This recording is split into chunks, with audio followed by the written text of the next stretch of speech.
Welkom iedereen, wat fijn dat jullie ingelogd zijn en meekijken naar dit Mixable webinar. Zo zeggen we dat, Mixable.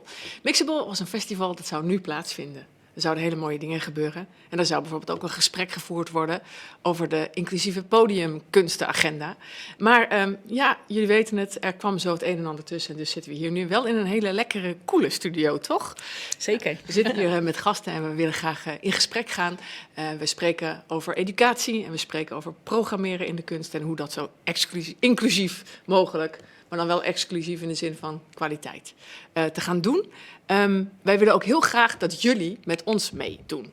Daarom willen wij jullie vragen om actief deel te nemen aan dit webinar, onder andere door polvragen in te vullen. En die zie je nu verschijnen in beeld. Een eerste polvraag. En daarin vragen we je om in te vullen welke soort beroepsgroep je toebehoort. Later leg ik je nog uit over vragen die ook door het hele webinar heen gesteld kunnen worden. Dat vertel ik zo. Maar als eerste heel graag even het invullen van een poll over de beroepsgroepen die meekijken. En met mij in de studio Jolanda van der Heijden en Jacqueline van Keulenburg. Wat is jouw beroepsgroep? Als je kijkt vanuit de podiumkunsten, dan doe ik iets anders. Ik ben danser. Dus, ja. Je zou in een andere categorie zitten. Ja. Danser. En? Ik zou kiezen voor ik doe anders. En dat heeft te maken met het feit dat ik eigenlijk 2 dingen doe. Ik werk als educatie- en participatiemedewerker. En daarnaast ben ik uitvoerend dansdocent. Ja, uitvoerend dansdocent. Ja. En, mag ik toch wel even zeggen, verdienstelijk zangeres. Ja, ik heb haar net gehoord in de wc. Ja. Dat is een hobby, maar erg leuk. Het is een hobby, maar wel een fanatieke hobby. Ja, zeker. Ja, alle podiumkunsten zijn natuurlijk heel erg fijn. Goed, hier staan ze in beeld, de sprekers die we gaan spreken vandaag. Vragen, dat is belangrijk. Er is op je scherm te vinden de knop vragen, maar daarvoor moet je even je muis bewegen. Als je je muis beweegt, komt er een oranje knop rechtsonder in beeld. Daar kun je vragen insturen en die vragen die worden dan doorgestuurd naar mij. En die kan ik dan laten beantwoorden door de gast die aan tafel zit. Mocht je dit webinar terugkijken, dus via de link, en het is niet meer live, dan kunnen we niet aan tafel de vragen beantwoorden. Maar dan worden die wel doorgestuurd en beantwoord door wie de vraag maar past. En dat doe je dan aan vraag@lkca.nl. Dat is het. En het webinar wordt dan ook ondertiteld. Dus als je terugkijkt, zie je het ondertiteld. Dat kan nu eenmaal niet zo snel hier. En ook in het Engels vertaald, zodat zoveel mogelijk mensen kunnen meekijken. Dat is het hele idee. Goed, ik ben heel benieuwd of wij al een uitslag hebben van de poll. Behoorlijk wat. Maar we hebben een heel gespreid publiek hier. We hebben 16% docenten tot nu toe. We hebben makers 11%, beleidsmakers 13%, programmeurs 18% en dan 42% iets anders. Dus dat zijn misschien dan uitvoerende mensen of wat zou het nog meer kunnen zijn? Wat denk je? Nou ja, wat ik net zei, die educatiemedewerkers van gezelschappen. En die noemen zich dan niet docent, maar educatiemedewerker? Nee, want dat is toch echt wel weer een andere tak van sport. Ja, dat is ook zo. Ja. Dus het zijn meer allemaal combinaties waarschijnlijk ook, zit erin wel anders. Ja. Maar het is fijn te weten dat iedereen die erbij betrokken is, er nu bij zit. Dat is waar we het vandaag over willen doen. Ja, voordat we gaan praten over jullie organisaties, want we hebben het hier over het Holland Dance Festival. Dat is een van de partners van dit webinar. Holland Dance Festival, Stichting Musiconi en LKCA. En jij bent van de Stichting Musiconi. Dan gaan we even kijken naar een filmpje om jullie voor te stellen. Ja? Ja.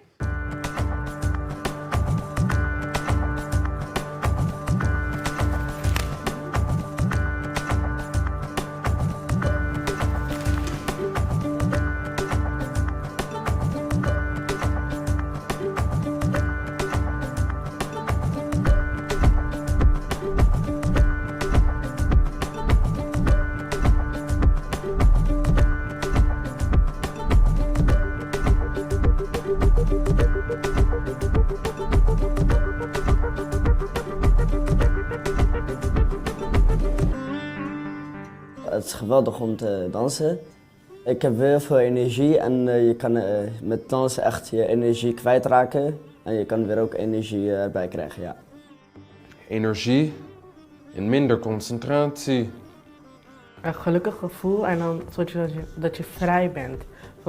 Je hebt school en dan ga je dansen, dat is dan de vrijheid wat jij hebt dan.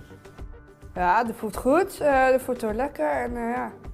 Daar word ik wel een beetje druk van. Ik vind het wel interessant. Bij deze dans is het om echt met heel je lijf te dansen. Mensen meer leren kennen, maar met handen. En ja, dan begin je eigenlijk wat je wilt doen met de rug. Dat is ook weer een vertrouwen van iemand anders dat je nog niet heel goed kent. Je ziet elkaar wel, maar je praat alleen maar. En dan, nu is het een vertrouwen geven, omdat je ook met dansen met hem mee of haar gaat doen. Dan groeit het vertrouwen meer in diegene en in jezelf ook. Ja, filmpje. Ik hoorde even dat er iets minder concentratie door ontstaat en ook wat meer energie en wat onrustiger. Ja, dat is wat in eerste instantie soms juist gebeurt. Ja. En ja, vaak worden kinderen in de klas geacht natuurlijk rustig te zijn, terwijl we ze in de moderne les of in dit project ook uitgedaagd hebben om gewoon lekker los te gaan op basis van de opdracht die ze dan kregen. Ja. En we hebben echt, niet alleen wij, maar juist ook de leerkrachten van de school hebben echt hele nieuwe dingen bij kinderen ontdekt die ze nog nooit in al die jaren hadden gezien. En dat is heel bijzonder dat dan zoiets los kan maken. Nu hebben jullie dit zo opgezet? We hebben dit opgezet met een school samen, Inspecteur de Vries School in Den Haag, samen met dansers van Crosstown. Dat zijn vergevorderde amateurdansers. En die hebben we bij elkaar gebracht, samen met de 2 dames Nanna en Neil van Dansnest. Die zijn met ze aan de slag gegaan. Is veel samenwerking? Ja, heel veel samenwerkingspartners. En dus ook goed in contact met de leerkrachten van de leerlingen van de school. Om gewoon te weten van, joh, wat werkt wel, wat werkt niet in eerste instantie. En daarna zijn we ook gewoon even los daarvan gaan starten. Om ook de kinderen gewoon de kans te geven te zijn wie ze zijn in de les, in de nieuwe setting. Mm-hmm. En dan krijg je dus dingen, wat ik net zei, waarin kinderen die dus in eerste instantie alleen maar tegen een muur echt letterlijk hoofdbonkend staan, omdat ze autistisch zijn en nog niet zo goed weten hoe ze hiermee moeten dealen. Die dan uiteindelijk dus in dit filmpje hun verhaal doen en uiteindelijk op een podium staan voor een volle zaal, stralend. En ja, er gebeurt heel veel. Erg veel. Ja. Want we hebben het vandaag over inclusie en inclusieve podiumkunsten. Maar waarom is het, als we even teruggaan naar wat het probleem is, wat zou er niet goed gaan als we niet iedereen erbij betrekken? Wat gaat er dan mis? Nou ja, als ik zo die groep hoor, die zouden dat moeten missen. Ja. Ja. Die energie die ze in dans kwijt kunnen. Maar ook wanneer je mensen met een beperking op het podium ziet. Ja, dat is toch ook een voorbeeld voor mensen van, dat kan ik ook gaan doen. Ja. Dat het zo meer verspreidt. Ja, precies. Want wat is er met jouw lijf dat je zegt, ik heb een beperking? Ik heb Ehlers-Danlos-syndroom, dat is een bindweefselaandoening. En daardoor kan ik niet lang staan, zitten, lopen. Dus doe ik heel veel vanuit de rolstoel. En dansen ook met de rolstoel. Precies. Ja. En heb jij, toen je jong was, iemand gezien waarvan je dacht, dat kan ik ook? Ja, bij mij is het net een beetje anders. Want toen ik jong was, toen had ik er nog niet zo last van. Maar toen had ik het... Nee, het was me ook nooit opgevallen. Nee. Dat zie je eigenlijk maar heel erg weinig. Dus jij hoopt nu een voorbeeld te zijn. Ja, dat zou heel leuk zijn, als ik een voorbeeld voor anderen kan zijn. Maar ook anderen mogen dat ook, hoor, van mij. Jullie zijn een gezelschap, toch? Ja, precies. Wat is het mooiste aan jullie dansgezelschap? Nou, ik denk aan de ene kant het proces, als we iets maken, zeg maar, voor een voorstelling, daar naartoe werken, dat vind ik heel boeiend om mee te maken. Ook hoe elke danser daar invloed op heeft, daar iets in bijdraagt. En het uiteindelijk neerzetten. Nee, eigenlijk. Ja, ook. Ja. Heb je wel eens wat gezien van ze? Ja, zeker wel. Ja. Oké. Ja. En andersom ook? Nu net. Ja, precies.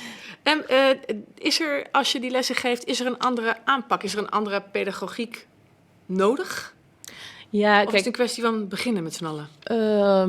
Het is denk ik wel goed om te weten wat voor groep je voor je krijgt. Mm-hmm. Dus nu hebben we een groep gezien vanuit onderwijs. Maar het is heel wisselend natuurlijk met wat voor soort groepen we werken. Soms juist met kinderen of met jongeren die meer fysieke beperkingen hebben. Dit is een andere groep. Die waren fysiek eigenlijk allemaal juist redelijk stevig en stabiel. Ja. Dus dan moet je dus gewoon eerst even kijken wat krijg je voor je. En op basis daarvan ga je aan de slag. Ja. Maar dat klinkt ook een beetje zoals het bij iedere groep zou zijn. Dat is het inschatten wie je hebt. Eigenlijk is er heel veel hetzelfde. Ja. En zijn er ook echt wel dingen heel anders. Maar heel veel dingen zijn hetzelfde. Je moet heel erg, tenminste, ik vind het belangrijk dat je altijd uitgaat van het individu. Dat je gewoon kijkt, wie heb ik voor me? En dat je uitgaat van de mogelijkheden van de danser. En van daaruit aan de slag gaat. Ja. Wat is de manier waarop jij les krijgt die voor jou werkt? Hoe moet dat anders zijn dan een reguliere dansles? Ja, hoe moet het anders zijn? Ja. Nou, ik vind het vooral belangrijk dat ik niet het gevoel heb dat alles op mij is aangepast. Dat is lastig, want die heeft een rolstoel, dus dan moeten we iets anders doen. Maar dat ik gewoon met de hele groep mee kan doen. Ja. En dat ook de docent mee nadenkt van... oké, ik heb een combinatie in gedachten, dat gaan we zus en zo doen. En Jacqueline doet het met de rolstoel. Net even wat anders, maar het ziet er wel gewoon hetzelfde uit ongeveer. Jij bedenkt, ik zie zelf wel hoe ik dan daarmee omga... en wat ik dan precies doe als ik het niet precies zo kan uitvoeren als een ander. Nou ja, ik heb ook wel graag dat de docent meedenkt daarover. daarover, Dat hij ook al gewoon vanuit ervaring weet van... zo kan het ook. Dat ik me niet zo heel anders voel dan de rest, zeg maar. Exact. Ja. Ja. Nee, is dat lastig voor een docent om met een groep waarin het heel divers is... om het voor iedereen passend te maken, denk je? Dat denk ik wel. En we hebben ook wel vaak... bij Misicone zijn er vaak stagiaires... of dat er 2 professionele dansers in de groep zijn... die dus ook kunnen helpen daarin. Om gewoon iedereen goed te kunnen bedienen. En van stagiaires van waar vandaan is dat? Het is wel verschillend, volgens mij HBO en MBO dans. En die komen dan heel specifiek proberen een lesprogramma te ontwikkelen dat voor iedereen geschikt is. Volgens mij draaien ze meer mee in het lesprogramma wat er al is. En dat ze daar hun eigen weg in vinden. Okay. Dat. En wanneer gaat het helemaal fout? Wanneer krijg je verkeerd les? Verkeerd les, oh jee. Wanneer ben je niet, hoor je er niet in? In de gewone lessen heb ik dat eigenlijk nog niet zoveel meegemaakt. Maar we hebben natuurlijk ook heel veel online lessen gehad. Ja. En dan had ik wel zoiets. En dan zit je soms van ik zie het de docent voordoen, maar ik weet niet hoe ik dat moet doen. Ja. En dan zit ik eigenlijk maar te wachten tot ik weer een stukje komt waarin ik mee kan doen. En dat vind ik een beetje jammer dan. Ja, Dan kan die docent niet even erbij gehaald worden. Ja, dat ook, ja. Ja, precies. Wat denk jij dat er het meest misgaat in het reguliere aanbod? Wat ik heb ervaren in de jaren dat ik ook veel docenten coach...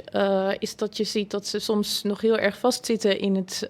ik noem dat maar even in het ouderwetse stramien. Van je maakt een hele mooie passencombinatie en dan ga je dat uitproberen... met als gevolg dat het voor sommige mensen gewoon niet uitvoerbaar is. Mm-hmm.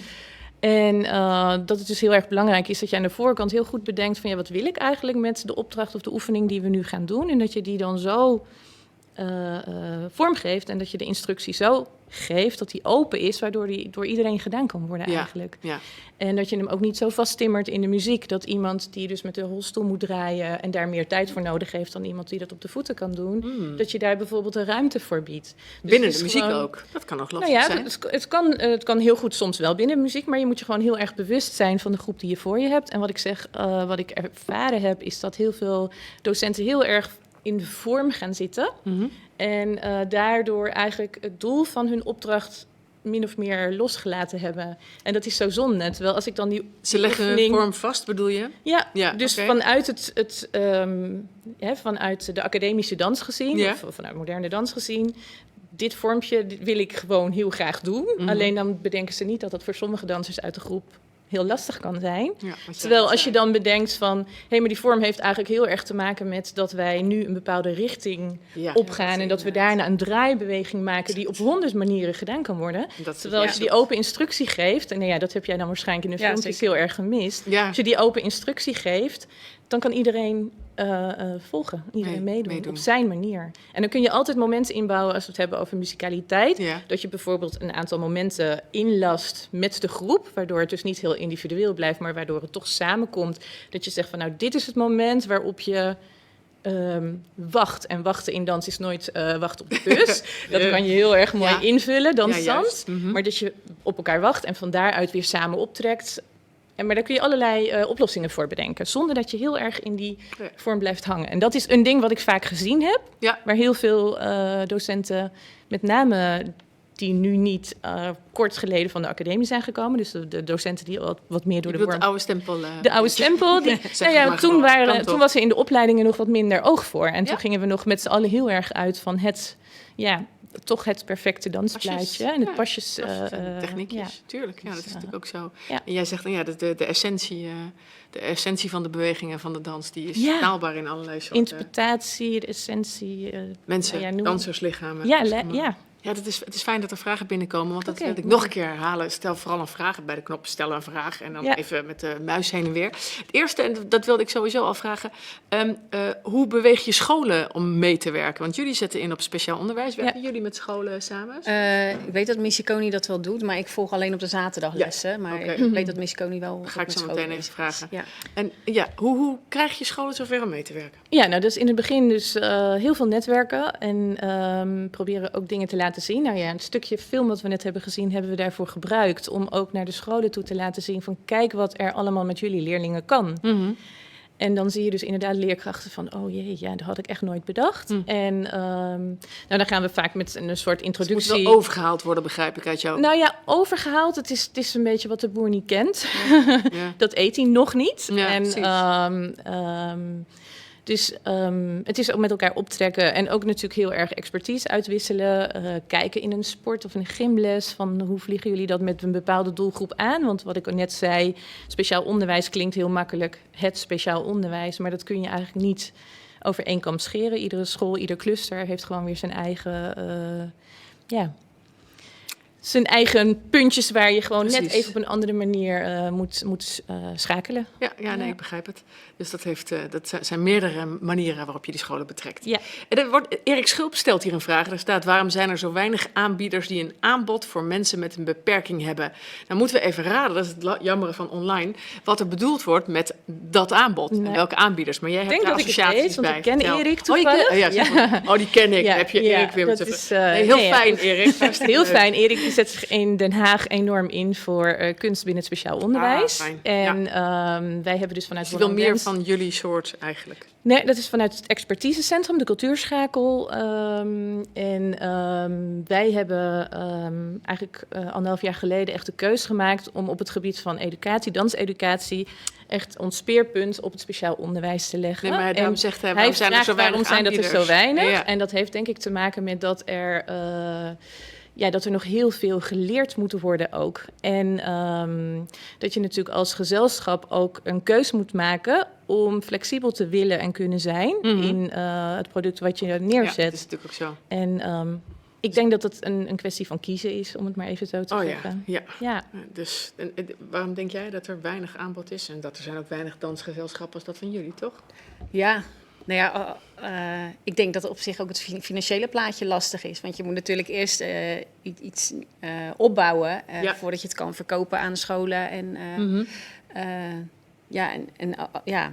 als je het niet kan, niet genoeg reclame kan maken of niet genoeg mensen in dienst hebt om het te kunnen draaien. Ja, dat telt ook allemaal mee natuurlijk. Ja, dan middelen en het Je heeft moet tijd eerst nodig. even een beetje gaan lopen Om voordat je gezicht het te ook krijgen. wat meer uit kan breiden. Ja, dat zou ook Ja. nog een oorzaak kunnen zijn, inderdaad. Ja. Dat zeker. Ja, onze ervaring met de partners waar wij veel mee samenwerken, is dat ze vaak ook gewoon een voorstelling gemaakt hebben, maar dat ze dus met ons samen heel graag ook willen kijken van, goh, hoe kunnen we dat dan passend maken? En dat we Ja. dus echt per school in gesprek gaan, want dat gesprek is altijd heel erg belangrijk. En dan kijken van, hoe kunnen we er net een twist aan geven, waardoor het voor die school ook past. Interessant. Ja. En dan kunnen zij het in het regulier ook prima spelen. Dus Dan het is wordt niet ook weer echt... betaalbaarder. Ja, precies. Ja, dat is mooi. Ja. En een leuke vraag van Sander Verbeek. Is het belangrijk iemand zijn exacte beperking te weten voordat je diegene les geeft? Of kun je dat ook aldoende uitvinden? Nee, ik denk op zich niet. Ja, ik denk aldoende is denk ik beter. Want het is sowieso, dansles is, dan ben je zelf ook aan het ontdekken. En soms weet ik ook niet of ik iets wel of niet kan. Niet. Ja. Dat, Maar informatie, kennis over wat er speelt. nou, ik denk wel dat het handig is om te weten wat echt niet kan. Waar je iemand schade mee doet of ja. zo. Van, Dat het geen gevaar is. ja, precies. Dat is wel belangrijk om te weten. Maar verder denk ik van, ga vooral ontdekken. En, Dat is mooi, hè? Ja, mee eens. Ja, Mooi veiligheid antwoord is het belangrijkste. dat is belangrijk. Dus, Ja, en precies. voor de rest gewoon proberen. Gewoon proberen. gaan. Ja, precies. En dat kan bij heel veel aandoeningen ook per week of per dag heel erg verschillen. ja. En ik denk dat als je zelf het gevoel hebt, ik vind het nodig om het in de groep te delen, in overleg met de docent, dat je dat vooral moet doen. Want ja. Ja, snap het. Laten jullie ook docenten en mededansers, maar bijvoorbeeld ook in de opleiding zelf ervaren? in een rolstoel zitten, doof zijn, blind zijn, et cetera, vraagt heel daar snippen, dankjewel. Dus dat je eens zou moeten proberen hoe het is als je een beperking hebt. Doen jullie dat? Ja, wie antwoordt? Ja, Ik leid ze niet op. je leidt ze niet op, dat is Maar zo. ik Nee, laat nee, het nee. wel ook Ja? uitproberen. Ja? Ja, dat, Je laat het ter plekke ja. zo even. Ja, maar ook want het is, ik zit nu in mijn gewone rolstoel, maar ik Ja. heb een dansrolstoel Mhm. en daar kan ik veel meer kanten mee op. En het is wel handig om te weten voor de docent van welke kanten ik daarmee En die op gaat er kan. dan ook even in zitten.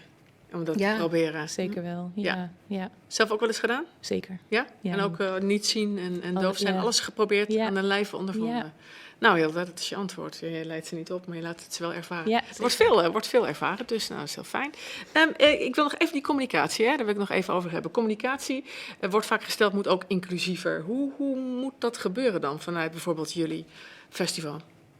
Nou, als we het hebben over communicatie in een les, is het natuurlijk alweer anders dan communicatie naar buiten. Ja, naar buiten, Ik weet ja. niet, naar Ja, buiten. Ja, naar buiten, ja. Communicatie moet inclusiever worden. Nou, ik denk dat het belangrijk is dat je dus de manieren waarop je communiceert, dat je dat zo maakt dat het voor veel mensen beschikbaar is. Dus ik kan me voorstellen dat je, zoals bijvoorbeeld ook de agenda voor de toekomst, dat je voor mensen die visueel beperking hebben, dat je grootletter dingen doet. Ja. Dat je bij filmpjes ook zorgt dat het niet alleen maar beeld is, maar ook geluid, dat mensen ook kunnen luisteren. Dus dat soort zaken in communicatie zijn denk ik van heel erg belangrijk. En op het moment dat iemand ergens aankomt en bij een voorstelling is dat die ontvangst gewoon op een open en inclusieve manier gaat, dat iedereen zich welkom kan Iedereen zich voelen. aangesproken Ja, voelt. ja. Je zei ook net dat je ook op je woorden let in de zin van dat je niet zegt we lopen even naar de overkant. Nou, ik ben me daar wel heel erg bewust van. En toevallig hadden we in het voorgesprekje al met Jacqueline even over. En Jacqueline zei, ja, voor mij maakt het helemaal niets uit. Maakt je niks uit? Nee, Nee. sommige mensen zijn daar wat gevoeliger op. En ik vind het heel erg belangrijk dat je als docent in ieder geval realiseert dat het voor sommige mensen anders is. Ja. Dus als je het hebt over lopen, dat dat niet voor iedereen geldt. Ga even staan, dat soort dingen, vind je niet vervelend? Nee, dat niet. Ik denk wel van wat jij net zei van over je welkom voelen, dat vind ik wel heel erg belangrijk. Want Hoe is dat, hoe krijg je dat voor elkaar, dat jij je welkom voelt? nou, dat ik niet, voordat ik bijvoorbeeld naar een voorstelling ga of naar een dansles ga, dat ik 6 keer om hulp moet vragen om überhaupt binnen te komen. Of dat ik vooraf moet bellen van hoe is het daar geregeld? Kan ik met mijn rolstoel naar binnen? Dat soort dingen. Ja, Als ja. ik al die stappen eerst moet doen voordat ik überhaupt binnen ben, Ja. dan voel ik me wel een beetje ongemakkelijk. Ja, snap ik. Dat moet gewoon eigenlijk geruisloos kunnen gaan. Ja, en ik denk dat is toevallig mijn beperking dan, dat ik met die rolstoel gewoon niet zo makkelijk overal kan komen. Ja, Maar precies. voor hetzelfde geldt iemand die blind of doof is. Ik denk dat voor hun ook, die willen ook weten waar ze aan toe zijn. Heb je een heel concreet advies, tip hierover om dat te verbeteren? Iets wat iedereen gewoon heel makkelijk nu kan doen? Ja, nou ja, weet je, ik zou hopen dat het gewoon een automatisme wordt. Dat alles gewoon... Ja. Weet je, want als het voor mij toegankelijk is, dan is het voor iemand die loopt ook toegankelijk. Ja, klopt. Maar ja, dat wordt toch soms als ongemakkelijk gezien. Net zo goed als dat we hier zitten, is het aangepast in plaats van een hoge tafel naar een lage tafel. Ja, dat is waar. Ja. En dat is ongeveer 8 keer gezegd. Ja. Dus ja, dan denk ik ook van ja. Jij oké. denkt, je denkt dan, en dat vind ik mooi, je denkt dan gewoon, verlaag die tafel en heb het er dan verder niet over. Het is Nou gewoon ja, zo. We hebben dit precies. gekozen. Ja, goeie toch? Ja. Duidelijk. Dus dat niet de hele tijd de nadruk erop leggen. Nou, dat vind ik heel Ja. fijn. Ik wil even nog een vraag van Theo Ventrop. Hoe verbind je dans en beweging met zorginstellingen? Waar zie je de brug? Zien jullie die? Ja? Vertel. Ja, nou, wij werken dan met name met kwetsbare ouderen op dit moment. Oh. En daarin zit... Ja, Op dit moment ook. Midden Nou in ja, de, in de coronacrisis. midden in we gaan volgende week weer starten op één locatie. fijn. Ja. Dus, want daar mogen we weer. Ja. Maar dan, uiteraard heeft dat heel erg stilgelegen. Ja. Maar daarin zit natuurlijk die link heel erg naar onbeperkt dans.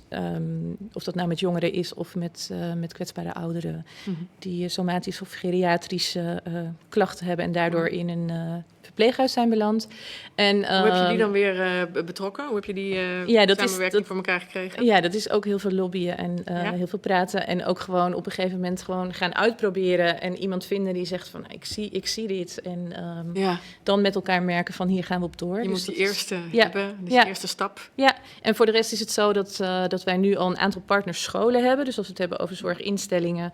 We hebben nog niet echt met jongeren, dus die dus in een instelling wonen. Daar zijn we nog niet actief. Maar we zijn nu wel bijvoorbeeld aan het kijken van goh, welk cluster of welke speciaal onderwijsgroep die bijvoorbeeld ook meervoudig gehandicapte kinderen op school heeft. Dat zou je meer willen dat nog. we daar ook gewoon kunnen gaan kijken, wat kunnen we daar wel. Wat weerhoudt Ja. mensen nou even in het heel kort? Als je denkt, waarom kost het zo moeite om mensen over te halen? Nou ja, wat ik daarnet al zei, het is soms ook kostbaar natuurlijk. En daarnaast, mensen kennen het gewoon nog niet. Die onzekerheid. En, dat en is inderdaad, echt. wat jij er straks al zei, van heel veel mensen hebben ook het gevoel van ja, maar dat kan ik daaraan beginnen? Dat kan ik helemaal niet. Terwijl andersom, als ze eenmaal begonnen zijn, dan gaat er een wereld open. Ja, Ja. dat is zo. Dat is het beste advies eigenlijk. Er wordt ook nog gevraagd door Rita Reehorst, hoe zien jullie deze vorm van dans in de nieuwe 1,5 meter norm voor zolang die duurt? Hoe gaan jullie dat doen? Nou ja, ik weet dat van Misiconi hebben we binnenkort in de tuin, zeg maar, een kleine voorstelling. En dan inderdaad, het publiek zit op 1,5 meter. Jullie? Met danslessen of met de optreden? Met optreden, ja. Hoe gaan jullie die 1,5 meter dan doen? Of hoeft dat Ja, niet? jawel, ja, op zich met dansen dan, houden we ook wel afstand. Ja? Ja. En vind je niet dat het een contactberoep is? Dat wordt gezegd. Ja, hè? nou ja, dit gaat een keertje over, toch? Ja, je Dus, denkt, het zal wel even. Sterker allemaal. nog, in de allernieuwste regels zouden Mag het alweer, hè? Ja. zouden we alweer Ja. moeten mogen vanaf 1 juli. En Mag je weer de Ja, dansen je met mag elkaar aanraken. Ja, en in de professionele, in de beroepsopleidingen mocht het al. Dus, Oh, wat goed. maar nu vanaf 1 juli moeten we nog even horen wat voor haakjes en oogjes daar dan nog weer aan hangen. Maar Ja. het lijkt erop dat dat niet heel veel is. Nee. Dus gelukkig mag er weer heel veel straks. Heel goed. Zeg, ik wil jullie nog even wat vragen, want die poll leg ik nu voor aan alle kijkers. Moet je even voor jezelf bedenken. Hè? Als je nou, hoe beoordeel je nou je organisatie rondom inclusief werken? Dus eventjes zelfkritisch, de hele organisatie, alles erop en eraan. Hoe inclusief werken we nou eigenlijk? Daar kun je natuurlijk op allerlei manieren over nadenken. Wat denk jij? Hoe zou je jezelf beoordelen? Of Nou, jullie dan, hè? Ja, ik denk dat we bij Holland Dance Festival, als ik het, dus de hele organisatie en alle activiteiten die we doen, bekijk, dat we echt wel richting goed gaan. Richting goed. Richting goed. Ja, er zijn altijd Wat dingen mankeert er dan aan? Nou, mankeren is een heel groot woord. Het is denk ik zo dat het bewustzijn en de wens en alle ideeën, dat die er echt allemaal al zijn. En dat we op sommige fronten naar de uitvoering toe nog iets... Ja, nog maar iets- zeg eens dat even. Ja, Wat dan? noem eens een dingetje. Ja. Ja, ik kan niet echt specifiek een dingetje noemen, maar ik denk in zijn algemeenheid. Ja, Oké. ja daar hou ik Ja, even oké, bij. is politiek, Ja, is politiek. dat is heel politiek. En bij jullie? Ja, ik ervaar Misiconi wel gewoon als goed. Goed. Ja, Maar niet uitstekend. nee. Waarom niet? Nou, ik denk dat ja, nog wel stukken zijn die beter kunnen. Ze hebben natuurlijk niet, als we kijken de dansers die er nu zijn, dat is nog niet het hele spectrum aan beperkingen wat je hebt. Oké. En Wat missen jullie nog? wat missen we nog? Welk van het Nou, spectrum als je moet het er hebt, nog komen? als het kwartet zou zijn, dan. Nee, bijvoorbeeld doven en blinden of slechtziend, slechthorend. niet. Nou, met een workshop heb ik het wel eens meegemaakt dat er een danser bij was. En ik merkte dat ik dat een hele uitdaging vond. Ja. Want het is toch anders hoe je met elkaar omgaat in de dans. Dus ja, maar die hebben we nog niet bij. We hebben wel dansers met een verstandelijke beperking. Hebben we, Maar jij zegt allemaal, ook al is het wennen, dat moet je dus juist gaan proberen. ja, Nou, ja, dat is wel de uitdaging, denk Ja. ik. Ja. verheug me erop om dat te gaan zien. Ja. Hartelijk dank jullie voor jullie verhaal. Ja. En ja, succes daarmee. Ga zo verder. Wij gaan nog even kijken naar een filmpje van Misiconi, zodat we ook nog beeld hebben bij jou. En dan komen we straks terug om verder over jullie organisatie te praten. Dankjewel. Misiconi is een heel breed, inclusief gezelschap. Naast onze company hebben wij ook een community tak en een center of expertise. Het leuke hiervan is dat ze elkaar ook kunnen beïnvloeden en dat ze elkaar ook kunnen versterken. Je ziet dadelijk een aantal voorbeelden uit projecten die wij in het verleden hebben gedaan.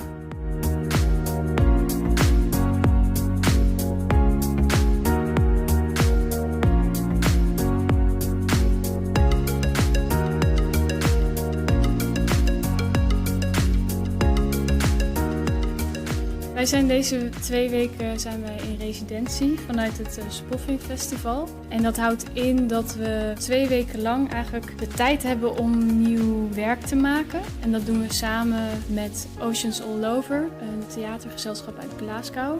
Dus we maken ook echt een voorstelling die straks op straat gaat spelen. We gaan de muur gebruiken als hulpmiddel om die verplaatsing te vinden. We beginnen met het onderzoeken hoe ver je omhoog kan rijden en hoe je helemaal naar beneden kan bewegen. Houd je handen zoveel mogelijk aan de muur.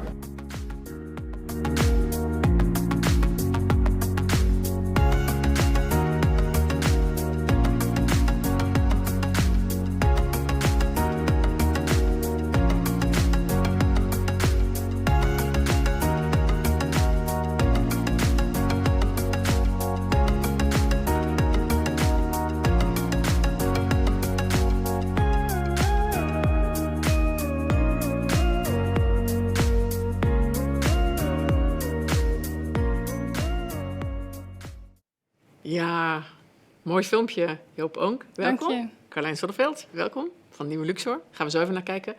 Als je dat filmpje ziet, krijgt iedereen zin om te dansen, toch? Denk ik. Ja, nou dat hoop ik, ja. Ja, tenminste, ik wel. Jij? Of nog niet? Ik Hou je ook, niet van? maar ik kan het niet zo goed. Ja, nee, dat is toch geen belemmering voor dansen? Nee, zeker niet. Nee. Deze mensen willen het in elk geval heel erg graag. En we hebben van jou ook foto's van het oude Luxor en het nieuwe Luxor. Ja. Links, nieuw, rechts, oud. Klopt. Ja. En volle zalen. Volle zalen, ja. Hoe lang is dat geleden? Wat was de laatste dag? 12 maart. En wat was er toen te zien? Nou, we hadden toen de zondag 8 maart de première van Hello Dolly in Nieuwe Luxor. Ja. En die hebben nog 1 voorstelling na de première gespeeld. En daarna was het Slush. Ja. En al die maanden, het is vorige week opgeruimd, heeft al dat decor en kostuums. Het was zo prachtig, allemaal bij ons op toneel gestaan. Het is nu allemaal weg, want die voorstelling komt niet meer terug. En dat is gewoon zonde. echt heel Echt. erg. Ja. Het gaat gewoon definitief niet meer terugkomen. Nee. Dat is Nee. niet te bouwen en te passen voor later. Nee, het is zo'n volle, rijke productie, ook qua mensen op toneel. Maar ook qua financiële plaatje. Ja. Kan je dat in de 1,5 meter maatschappij niet terug krijgen. Ja. Nee. Dus voorlopig, ja, het is nu gewoon wel definitief van de baan. Maar ja, dat was wel... mijn hart huilt een beetje als ik daaraan denk en snap aan ik. die volle Nog zalen steeds. zie. Ja, dat is niet te doen inderdaad. Nee. Hoe was dat bij jullie? Moesten er ook dingen stilgelegd en afgezegd worden? Ja, eigenlijk Ja, alles. alles, hè? Ja, want we hebben ook te maken met dansers die toch wel onder de kwetsbare doelgroep vallen. Ook nog, ja. En sommigen zitten zelfs eigenlijk nog echt wel thuis of in hun woonvoorziening of woonvorm. Ja, en dat zal niet veranderen per 1 juli. Nee, Nee. maar dat gaat dan wel meer over onze amateurdansers dan, Ja. zeg maar. Dan Dus, dan de jullie professionals. professionals. Ja. Oké, die kunnen wel allemaal komen dansen. Ja, inmiddels al. gelukkig wel. En opeens mag er op 1 juli meer? Ja, inderdaad. Verrassing. Opeens inderdaad. Ja. Ik was net klaar met Ja. dingen omboeken voor komend seizoen. Op 12 maart. Rustige zomer, dacht Ja, je? precies. Nou, dat dacht ik. Maar ja, het is natuurlijk wel een heftige tijd geweest. Ja. Juist omdat we niks konden en moesten schakelen. En nu ben ik inderdaad weer met allerlei andere plannen bezig. Wanneer komt de volgende eerste? Het idee is nu om begin augustus te gaan openen met een mooi zomerprogramma. En wat komt er als eerste? Ik weet niet of ik het mag zeggen, maar Ronnie dat is- Flex gaat het... Ronnie Flex, onder voorbehoud. Onder voorbehoud. Ah, nee, komen. Hij moet gewoon komen. Aan wie ligt het? Aan Ronnie. Nee, nee. Dat is leuk. Dat is Nee, maar echt- dus we zijn nu Ja, heel leuk snel weer. aan het schakelen om te Ja. kijken of we mooie concerten kunnen neerzetten. Ja. En we gaan de zaal verbouwen om ervoor te zorgen dat iedereen daar op 1,5 meter kan zitten en dat we toch nog een prettige sfeer krijgen. Ja, precies. Ja. Nou, fijn. Dan gaat het allemaal weer beginnen. Ja. Ja, Joop, dat inclusieve, hè? Ja. Ik vroeg het ook net al aan de vorige gasten. Wat missen we? Wat gaat er fout als je daar niet op let? Als er niet meer... Nou ja, kijk, waar het nu al fout gaat, Ja? is dat als men het heeft over inclusie, heeft men het over culturele diversiteit. Ja. Of als men het heeft over diversiteit, dan heeft men het over alleen culturele diversiteit. Maar ik ben van mening dat het inclusie toch wel een veel groter kleurenpalet heeft dan dat. Het gaat ook over op wie je valt of Ja. armoede, waar je vandaan komt. gender, geloof ik, heet het, hè, waar je op valt. Leeftijd, ja. Leeftijd, inderdaad. Dus het is Alles. het is veel breder dan beperking, niet beperking of een kleur of een andere kleur. Of Maar Ja. probeer jij in je dansgezelschap dan ook echt totale inclusie te doen? Alles? dat is wel mijn ideologie, ja. Oké, dus ook hele oude mensen zouden kunnen komen dansen? Ja, nou, we hadden tot voor kort Erik ook in de company. Ja. Hij was niet heel oud, maar Nee. hij zat wel richting 60. Oh ja. Helaas is het Nee, nu dat voor is hem... niet zo oud. Dat noemen we jong. Ja. ja, nou ja, hij was hartstikke vitaal. Maar in principe geen beperking, dat is eigenlijk het ja, idee. ja. Ja, sommige dingen kunnen dan niet. Dus iedereen moet heel breed denken aan inclusie. Maar wat gaat er dan mis als je dat niet doet? Ja. Wat is daar mis? Wat is het probleem voor de samenleving daarvan voor jou? Nou, de kunstsector weerspiegelt dan de samenleving niet. Hm. Ik bedoel, ik ervaar de samenleving sowieso al niet als heel inclusief, maar de podiumkunsten dan al helemaal niet. Oh ja, is dat zo? Vind je dat erger dan op andere terreinen? Ja. Ja? Hoe kan dat? Ja, maar ik ken daar ook zit andere juist- terreinen juist niet de- heel goed. Ik ben ook niet zit niet in de maar business. als je naar dus- de gemiddeld bestuur van een bank kijkt of zo, is het toch ook niet heel inclusief? Nee, denk dat ik. is waar. Ja, Maar jij zegt de podiumkunsten moeten zich dat ook nog echt aanrekenen. Hoe kan dat? ja zeker. Want dat is En ik mag zeggen, er zijn best wel Ja. veel commerciële bedrijven die echt een hele actieve diversiteitsagenda hebben. Ja, En ook qua commercie daar veel eerder in meegaan. Dus ook nog Ja. eens commercieel gewoon. Ja, Slim. precies, ja. Het is ook dat is gewoon waar, slim. ja. Bijvoorbeeld de HEMA, Ja, als ik het even bijvoorbeeld. Ja. Ja. Nederlands Maar ook woord. PwC heeft echt een actief diversiteitsbeleid. Ja. Diversity managers zijn Ja. er vooral nu. Ja, oké. Ja. Maar bij de podiumkunst wat jou betreft niet genoeg. Nee. Nee, nou ja, daar probeer jij dus een steentje aan bij te dragen. Ja, jullie hebben ik heb net gevraagd hoe de organisaties beoordeeld werden rondom inclusief werken. Nu jullie nog even, want dan gaan we naar de uitslag kijken. Qua organisatie zeg ik voldoende. Voldoende. Ja. Wat moet er nog veranderen? Nou, als je kijkt naar het hele beleid in de breedte, vind ik het lastig om het personele deel, zullen we straks ook nog wel over komen, maar om dat inclusief te Ja, laten we maken. dat er gewoon nu meteen even over Oké, hebben. ja. Dat kan gewoon. Want wat is het probleem dan? Waarom krijg je niet een inclusief personeelsbestand zo snel? Ja, nou ja, ik kan dan alleen voor Luxor spreken. Ja, ja. Maar wij hebben een organisatie met weinig verloop. Doordat we in de jaren best wel gekort zijn in de subsidie, is het ook een hele smalle organisatie. Maar ik merk ook op het moment dat we een vacature uitzetten, dat je dan ook eigenlijk uit dezelfde vijver aan het vissen bent. En dan probeer je dan wat teksten veranderen of op andere plekken Je te bereikt zetten. mensen ook Maar- te weinig voor je gevoel? Ja, dat denk ik wel. Dus dat is wel echt een uitdaging. Terwijl Oké. je merkt dat het rond andere vlakken, rond de programmering, weer veel makkelijker Daar gaat het. gaat. Daar loopt het lekker de Ja. goede kant uit. En hoe is dat bij jullie? Wat Ja, is ik de denk beoordeling? ja, ook voldoende, Ja. denk ik. Ja, ook het voornamelijk personeel. Of ik moet ook gelijk aan mijn bestuur denken. Wij zijn natuurlijk veel kleiner dan jullie. Ja. Ja, maar als ik jouw filmpje net zie, dan zou ik jou op zijn minst goed... Ja, maar hè? dat is Als jij dat ook hetgene wat je doet, op de ja, vloer, precies. letterlijk op de vloer zit. Ja, dat is waar, maar er is meer dan alleen ja. op de vloer. Ja, En jij zegt dus juist in medewerkers kan het nog wel wat... ja in diverser. medewerkers en in vrijwilligers, Ja. in alles wat er omheen... Zelfde vraag, hoe komt dat dan? Ik denk dat het ook begint bij educatie. Oh ja, Bij educatie en opleidingen. Ja. En, daar zou het dan moeten beginnen. Ja, de hele keten. ja, ja. Hey, even over educatie gesproken. Jij hebt een... oh nee, ik ga even vertellen wat de uitslagen zijn, want dat is Oh toch ja. hartstikke leuk. Nou, kijk, 33% vindt zichzelf goed. 33% voldoende. 22% heeft zelfkritiek en vindt het maar matig. En 9% onvoldoende, dus gewoon niet goed.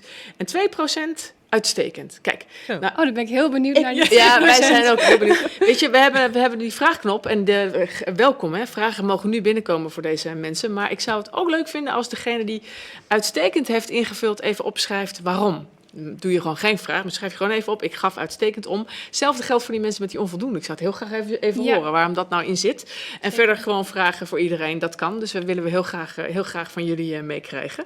Maar even over educatie. Ja. Jullie werken met een methodiek en die hebben jullie SHIFT genoemd. Ja, dat is de nieuwe. Die Ja? komt nu net uit. We hadden altijd al Unload to Upload. Maar Shift is een Europees project. Ja. Met Northern Ballet en Psycho Ballet de Matillon. Hele lange naam. Ja, Dus inderdaad. Madrid en Groot-Brittannië zijn onze partners. Mooi, hoe kwamen jullie zo bij elkaar? Northern Ballet heeft ons eigenlijk gekoppeld. Of we Ja? zijn eigenlijk ook weer gekoppeld via een internationaal netwerk wat er sowieso is. Mhm. En met het doel samen om toch iets te maken wat heel erg toespitst op hypermobiliteit. Hypermobiliteit. En toch een bepaalde doelgroep. Dus mensen met een verstandelijke beperking, autisme of moeilijk lerend. Oké, dus dat zijn de gebieden. Ja, Oké. En wat is er heel anders in zo'n methodiek? Als je kijkt naar de methode van het lesgeven, wat moet er echt anders gebeuren dan het tot nu toe gebeurde? het mooie aan deze methodiek vind ik zelf is dat we echt een jaar lang onze dansers hebben gemonitord. Heel specifiek op bijvoorbeeld fysieke kracht of op conditie. En daar hadden we een heel mooi wiel voor. Komt voort uit het Wheel of Creativity. Mm-hmm. En daarin kun je echt ook bijna feitelijk bekijken of iemand vooruit is gegaan. En feitelijk is het natuurlijk heel moeilijk binnen de dans. Meten. Meten, ja, je Ja. kan meten. En als je kijkt naar filmpjes van toen en nu, dan zie je ook echt een heel groot verschil. En dat vind ik vrij nieuw binnen de moderne dans. Want vaak gaat het toch over je persoonlijke ervaring Ja. of je soft skills of dat soort dingen. Die zijn net zo belangrijk hoor. Ja, maar er is ook gewoon die kant, die fysieke kant. Ja, zeker voor talentontwikkeling is Ja. het echt nodig nu. Belangrijk. Ja. Dus daar ben je blij mee. Jullie gaan Ja. lanceren binnenkort? Ja, 7 juli. Leuk. Ja, en dat is een website die voor iedereen toegankelijk wordt? Ja, daar kunnen mensen ook echt dingen gewoon van Kun je afhalen. van leren? Ja. Fijn, ja. Wat is de grootste uitdaging in het inclusief programmeren voor jou? De grootste Ja, uitdaging. nou dat weet is je, het. zeg maar één van de grootste Ja. uitdagingen. Wat maakt dat? Kijk, de kern van wat wij doen is het grootschalige amusement. Mhm. Wat toegankelijk is, wat een heel groot publiek trekt. Dus dan kom je al snel in de musicals en de Ja. cabaret. Waar we wat echt iets is wat je niet zomaar hebt gefixt, is wat zet je qua musicals op de planken. Je hebt natuurlijk heel veel traditionele verhalen Ja. en zo, maar er wordt nu op dit moment in Londen en New York echt veel meer ontwikkeld. Wat echt over, wat inclusiviteit, daar gaat het daar al niet eens meer over. Maar dat zijn gewoon hele andere onderwerpen. En dat zou je ook wel En- meer in Nederland willen zien? Nou ja, en daar zijn we Zodat ook je wel, het kunt zijn we een programmeren. aantal jaar mee bezig. En hebben onszelf ook verenigd met 6 andere theaters in de Theateralliantie. Zodat we zelf meer invloed hebben op dat inclusievere aanbod. Maar wat een grote... Dus dat is gewoon... Ja, dat is wel een uitdaging die veel tijd kost. Mhm. Maar ook dan op kleinere schaal nu al kweken van nieuw talent. Ja, Wat voor beginnen. straks, precies. Wat straks op dat toneel kan staan. Ja, dat is belangrijk. Dat is heel belangrijk en best wel ingewikkeld. Ja, dus Ja. er moet voor jou ook echt... Dat aanbod moet groeien waaruit jij kunt Ja. programmeren. Ja, ik Ja. snap het. Even een belangrijke... Oh ja, ga je gang. Nou ja, het is ook zo bijna zonde dat het nu zo erg over inclusiviteit en diversiteit of dat soort dingen gaat en niet meer over het artistieke product. Mhm. Want Ja. dat is wat je als programmeur ook wil en als maker ook. Je wil Ja. niet alleen maar... Daar, Nee, het gaat niet gewoon mooie over- dingen Nee. in je Ja. theater. Nee, ja, Precies. precies. Ja, Ja, ja, je moet tuurlijk. goede dingen voor Dus een het moet breed gewoon publiek. een keus Ja. zijn, zodat dat Ja. altijd zo gaat. Hoe belangrijk is het dat de artistieke kwaliteit van je werk zo hoog mogelijk is? En hoe verhoudt die artistieke kwaliteit zich tot de oordelen en verwachtingen van publiek over inclusieve dans? Het is een beetje een afgeleide van het Moeilijke thema. vraag, Van ja. Floor Kremers, dankjewel. Hoe zou je dat beantwoorden? Hoe verhoud je dat? Nou, kijk, het zijn sowieso hele lastige woorden, kwaliteit en even het andere woord kwijt. Maar kwaliteit, Artistieke kwaliteit. artistieke kwaliteit. Ik bedoel, het is heel erg subjectief natuurlijk. Ja, Maar hoe ik het verhoud persoonlijk is dat wij bij Misiconi echt wel hebben gewerkt de afgelopen 7 jaar aan een eigen signatuur. En iets dat bij ons past. En waarbij ik vind dat het een artistieke hoge kwaliteit is. en hoe wordt het waargenomen? Want Ja, ook de dat is vraag, dus- wat denkt het je- publiek? Ja, dat is dus waar het publiek ook een bepaalde vorm van training nodig heeft. Ja. Omdat het niet Ah, ja. altijd te refereren valt naar het esthetisch schoonheidsbeeld wat Wat we ze hebben. gewend zijn. Ja, precies. Oké, dus die artistieke kwaliteit is er, maar die moet zich ook ontwikkelen bij de kijker. Ja. Interessant. Oh, we hebben antwoord gekregen hoor, van de uitstekend mensen. Uitstekend, zegt Rita Reehorst, omdat we in onze organisatie danslessen krijgen voor onze ouderen. Ook na Den Haag, nu ook in Rotterdam, in samenwerking met Holland Dance. Zelf heb ik les gehad bij Joop Oonk. Hey, En ik was 57, bijna 60, heel oud, heel jong. Dus zij was gewoon een inclusieve dansdocent en nu ben ik een inclusieve maakster. Dat is fijn. En nog iemand, Theo Ventrop, heeft uitstekend gechargeerd ingevuld, omdat wij van onze werkplaats uit graag de vraag van onze dansers en spelers aflezen. Zegt je dat wat, de vraag aflezen?